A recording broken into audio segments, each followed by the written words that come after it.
Saya tidak peduli siapapun Anda. Anda pernah bermaksiat, Anda pernah berbuat salah. Kita manusia yang tidak luput dari dosa. Tapi saya ingin berikan tawaran dari Al-Quranul Karim. Quran surah keempat An-Nisa ayat 100, posisi paling kiri sebelah bawah. Pernah ada orang berbuat maksiat yang tak terlukiskan. Ada seorang yang pernah bunuh orang. Bunuhnya bukan 1, 2, 100 orang. Tak terlukiskan bilangannya. Kriminalitas tidak perlu diukur karena Anda akan lelah menghitungnya. Ketika Allah berkenan memberikan hidayah kepadanya, Masya Allah. Dan hidayah selalu terbuka pada siapapun sepanjang ia mau mengambilnya sebelum nyawa sampai di kerongkongannya.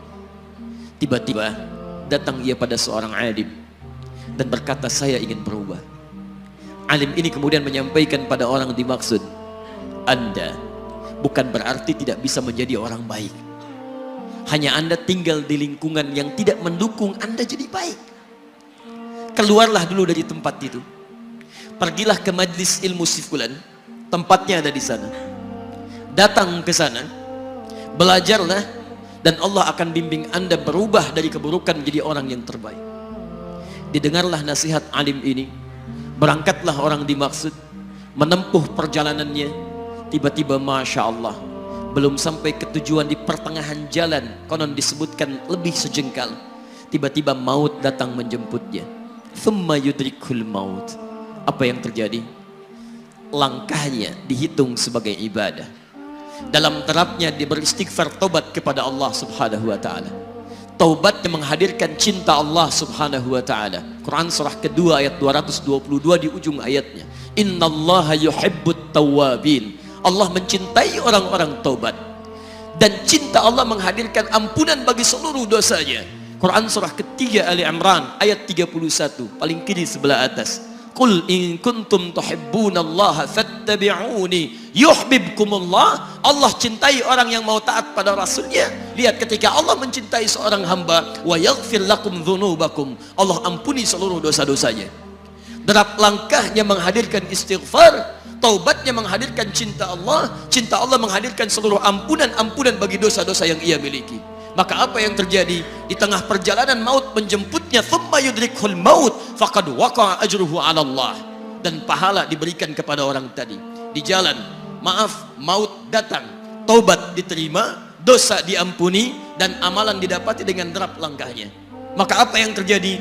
Thumma yudrikhul maut faqad waqa'a ajruhu 'ala Allah. Pahalanya dituliskan oleh Allah, dakhalal jannah, kata Nabi, masuk surga orang ini.